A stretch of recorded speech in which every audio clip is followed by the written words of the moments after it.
Hi, I'm Cliff Ruddle, and I'm really happy to be with you today and spend a little bit of time learning more about endodontics together. We shape canals so that we can fill those shaped canals with a sufficient reservoir of reagent that upon activation can be exchanged into the instrumentable and the uninstrumentable portion of the root canal system. Let's look at shaping this canal with ProTaper Gold. Remember, shaping is the most straightforward procedure probably in clinical endodontics, but that's after glide path management. Now, why do I use a plastic block? A plastic block allows us to look at an instrument and observe when it cuts, where it cuts, and how much it cuts. We could use an extracted tooth, but you would see nothing. Many instructors like to show extracted teeth, or they like to show a 3D printed model, and those are really good exercises for colleagues around the world to utilize in workshop participation. But this is a very good challenge because it is a multiplanar canal. Plastic is harder than dentin to work in. Plastic is soft. So because it's a little softer than the Bernal hardness of dentin, it's much easier to ledge or block a canal. So we're going to have to put all the steps together very precisely and follow them exactly like that we talked about earlier so that we can guide this canal shaping procedure right to its successful conclusion. So let's take a little closer look at what the challenge is. If we draw a tangential line to the first curve relative to the straightaway portion of the canal, you can see it forms an angle of about 30 degrees. And if we draw a tangential line to the second curve relative to the first curve, you can see that that's about 35 degrees of recurvature. So it's a good little challenge. Normally, we would clinically use a viscous chelator as we begin to do our glide path procedures, but in plastic, we'll just use 70% isopropyl alcohol. Notice the access is done, and we'll just use the straight international most utilized files, purple, white, yellow, red. That means we won't use SX in this case, but we would clinically if it was a lot longer block, and that would really help us achieve length. So just use the S1, the S2, and then two finishers, F1 and F2. Here comes our 10 file. Notice the rubber stop that's just a bit off the screen, but it's doing very small back and forth reciprocatory motion. It's not really making a big motion, just a small back and forth rocking. When you get that file down the canal and get about a half or one stop short of length, let's not reciprocate the handle anymore so we don't transport. Let's just slide in, slip and slide. By slipping and sliding to length, we are now able to maintain the position of the foramen. That was a critical objective in the Schilderian idea of mechanical objectives for shaping canals. This is when you would use clinically an apex locator or use a film to determine working length. With a known working length, let's establish patency. Remember, the canal was patent before you ever started, and it should be patent now, and to do that, let's confirm it. Move the file deliberately and intentionally to and minutely through the foramen and continue little short half-stop amplitude pull strokes, push-pull, push-pull, push-pull, until the file is loose. When the file is really super loose at length, then the canal has been transitioned to a little greater than a 10, and the question now remains, is it appropriate to use a mechanical file in this canal? Is it safe? That's the bottom line. Is it safe? And to determine if we can use a mechanical file, we need to confirm not only patency, but then we need to verify the glide path. To verify the glide path, pull the file back about one stop and see if you can slip and slide back to length.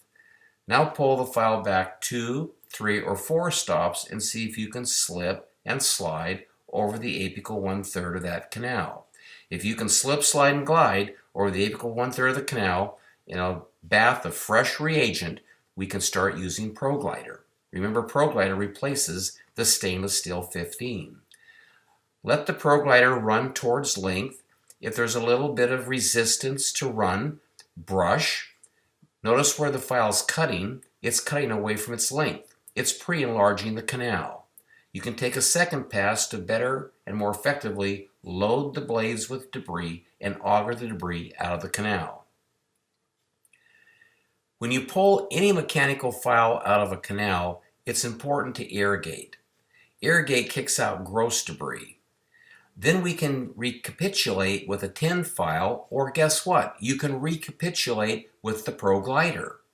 Either one of those instruments is able to break up debris and move debris into solution so that it's loose debris, and that loose debris then can be liberated from the canal when we re-irrigate.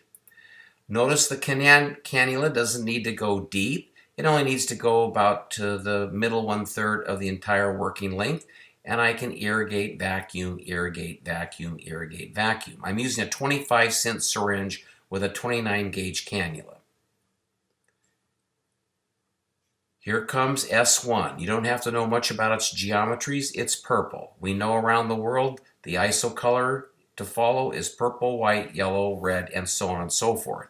Notice I'm brushing. This canal is being pre-enlarged dominantly in its coronal 1/3. Notice where the file is loading up. Again, the tip of S1 is just following the slide path that was created by the tin and the Pro Glider. Once we've achieved length, we can remove the file, and guess what? Again, let's irrigate. A lot of colleagues skip these little steps, and that's how we get into trouble.